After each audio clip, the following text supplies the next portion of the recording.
তৃতীয় লিঙ্গের আশামণির সমস্ত স্বপ্ন সন্তান আশিকুর রহমানকে ঘিরে। তৃতীয় লিঙ্গ হওয়ার পরেও এক সন্তানের মা আশামণি, ভাবতেই অবাক লাগে তাই না? তবে অবিশ্বাস্য মনে হলেও ঘটনাটি সত্য। আমি তৃতীয় লিঙ্গ কি, আমি ছেলে কি মেয়ে আমি সেটা জানি না, কিন্তু আমি যে একটা সন্তানের মা এটাই আমার গর্ব, এটাই আমার সৌভাগ্য। সন্তান আশিকুর রহমানকে নিয়ে সুখে শান্তিতে বসবাস করছেন তিনি। আমি আশিককে আব্বু বলি, বাবু বলি, আমাকে আশিক আম্মু বলে। আম্মু ভাত খাইছো, আম্মু গোসল করছো, আম্মু কি করছো। জন্মের পর থেকে এখন পর্যন্ত নিজের বুকে আগলে রেখেছেন সন্তানকে। আমি আশিকের জন্য জীবন দিতেও প্রস্তুত, চাওয়ার মতো সময় দেই না, কেননা আমি তো মা, আমি তো বুঝতে পারি আমার ছেলের কখন কি লাগবে না লাগবে। একটা ড্রেস যদি নষ্ট হয়ে যায় আর একটা ড্রেসের আমি অর্ডার করি। মানুষের মতো মানুষ করে গড়ে তুলতে কোরআনের হাফেজ বানানোর স্বপ্নেই তাকে মাদ্রাসায় পাঠাচ্ছেন। আমার অনেক স্বপ্ন, ছেলেকে নিয়ে অনেক আশা। আমি কোরআনের হাফেজ হবে, কোরআন তেলাওয়াত করবে, বড় আলেম হবে। আমি এটা দেখব, 10-এর 10 জন দেখব, সারা বিশ্বের পৃথিবীর মানুষ দেখবে। আমার একটা গর্ব হবে, আমার একটা নাম হবে। তৃতীয় লিঙ্গের মানুষও যে মা হতে পারে তার প্রমাণ আশামণি। তাকে দেখলে বোঝার উপায় নেই যে তিনি তৃতীয় লিঙ্গের কেউ। আর 5 জন মায়ের মতোই সন্তানকে লালন পালন, ভরণ পোষণ ও যত্ন আদর সবকিছুই করছেন তিনি। আমার আশিকের ওজন আর টাকার ওজন সমান হবে। ওর প্রতি আমার ভালোবাসা আছে, ওর প্রতি আমার চাহিদা আছে, ওর প্রতি আমার সম্পূর্ণ অগ্রাধিকারই আমার ভালোবাসা আছে। আমার জীবনকে যতটুকু ভালোবাসি আমার সন্তানকে তার চেয়ে বেশি ভালোবাসি। আজ কথা বলবো তৃতীয় লিঙ্গের একজন সংগ্রামী মানুষের গল্প, যিনি একজন মা, একজন অভিভাবক, নাম তার আশামণি। আর 5 জনের মতোই তার জন্ম ও বেড়ে ওঠা। তবে এক সময় তিনি উপলব্ধি করেন তিনি অন্যদের মতো নন। ঠিক সেই সময় নিজের বাবাকে হারান। সেখান থেকেই শুরু হয় জীবনের কঠিন বাস্তবতা। অন্যের বাসায় কাজ করে জীবিকা নির্বাহ শুরু করেন। তবুও সবকিছুর ঊর্ধ্বে তার স্বপ্ন ছিল স্বাভাবিক জীবনযাপন করা এবং সন্তানের মা হওয়া। সন্তান জন্ম দিলেই বাপ মা হওয়া যায় না। আমি একটা তৃতীয় লিঙ্গের মানুষ, কেননা আমি তো একটা ধারণা করতেও পারবো না, দিতেও পারবো না। আমার ভিতরে একটা অনুভব হলো যে আসলে আমি যদি পড়ার সন্তান একটা অন্য সন্তানকে ভালোবাসি, আমার জীবনটা হয়তো ধন্য হবে। কিন্তু তৃতীয় লিঙ্গ হওয়ার কারণে সেটি কখনোই সম্ভব নয়, এমনটাই ছিল বাস্তবতা। একসময় তার ধর্মবোন গর্ভবতী হন, কিন্তু তিনি সন্তান নষ্ট করার সিদ্ধান্ত নেন। তখন আশামণি সেটি হতে দেননি। তিনি বলেন, এই সন্তানকে আমাকে দিয়ে দাও, প্রয়োজনে তোমার চেয়েও বেশি মমতা ও ভালোবাসা দিয়ে মানুষের মতো মানুষ করে গড়ে তুলব। সন্তান আশিকুর রহমান জন্মের আগ পর্যন্ত সমস্ত খরচ বহন করেন তিনি। একটা হচ্ছে বয়স্ক মহিলা, তার মাথার ব্রেনের সমস্যা ছিল, গর্ভবতী ছিল, সে 7 মাসে বাচ্চা নষ্ট করবে। তখন আমাকে, ও একই রুমে ভাড়া থাকছে, একই জায়গায় পাশাপাশি, সে আমাকে বোন বানাইলো, আমি তাকে বোন বানাইলাম। আমি বলেছি, আপু আমার তো সন্তানাদি হবে না, আমি তো তৃতীয় লিঙ্গের মানুষ, তো তোমার বাচ্চাটা আমাকে দিও, আমি লালন পালন করব। তুমি যে মা, তোমার চেয়েও আমি মা সেজে আমিও তোমার মতোই করব। বরঞ্চ তোমার কাছ থেকে আমার কাছে আল্লাহ দিলে অনেক সুখে থাকবে, তোমার যত খরচালি লাগে আমি দেব। তখন আমার কথাটা মানলো। আমি ফলান্ত এটা সেটা ভালো মন্দ ইত্যাদি অনেক কিছু খাওয়াই, ফলন মলন করলাম, আলতাচনু করেছি, বারে বারে হচ্ছে হসপিটালে গিয়েছি, সব আমার খরচাতেই হয়েছে। সিজার খরচা মরচা সব কোনো কিছু আমি দিয়েছি। সিজারের খরচ সহ জন্মের পর থেকে এখন পর্যন্ত সব দায়িত্ব নিজের কষ্ট অর্জিত অর্থ দিয়ে পালন করছেন। আমার জমানো গোছানো টাকা 30,000 টাকা আমি ওখানে দিয়েছি নগদ। ওখানে দিয়েছি যার খরচা মরচা দিয়ে, ওখান থেকে আমি সব কোনো কিছু করে নিয়ে আসছি। দেখেন এত কষ্ট করেছি, তার ফাঁকেও আমি টাকা গুছায় রাখছি। আমার তাহলে কত বড় স্বপ্ন, কত বড় আশা, যা এ জীবনে কেউ করতে পারেনি।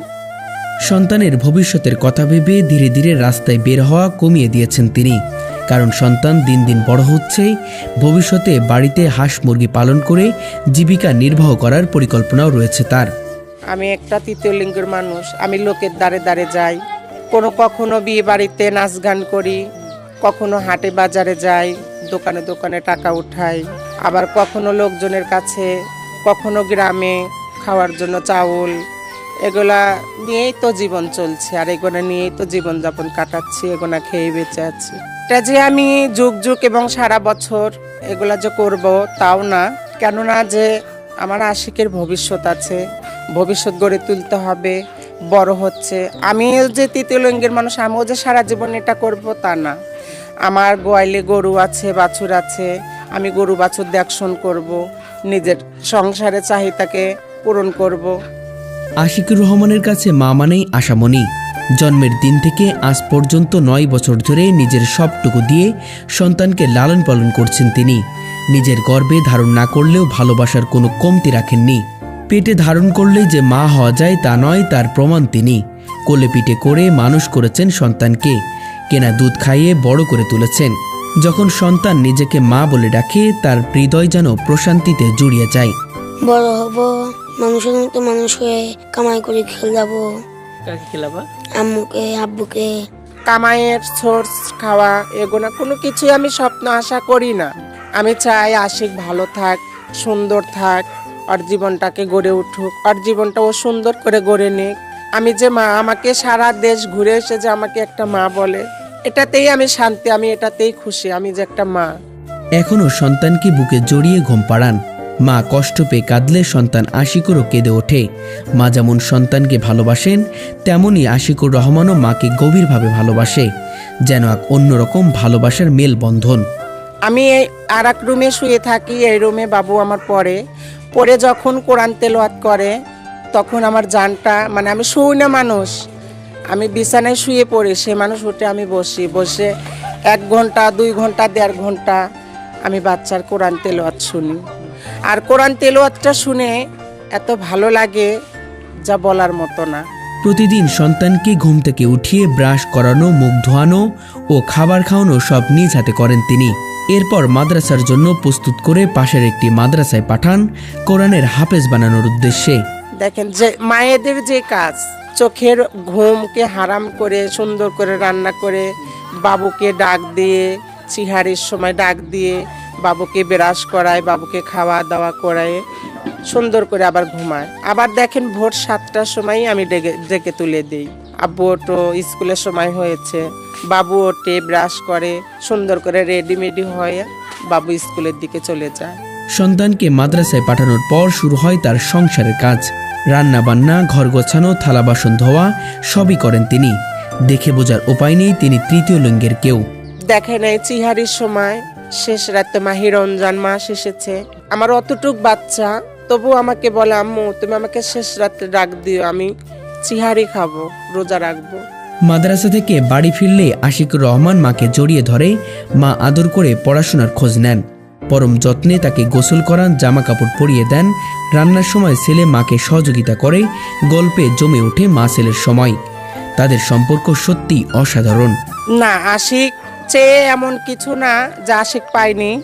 আর আশিকের সুপূর্ণ জিনিসই আশিককে মনে করেন চাহিদা, ও চাবে কখন, আর চাওয়ার আগেই ডবল সবসময় সব জিনিসই থাকে আর কি।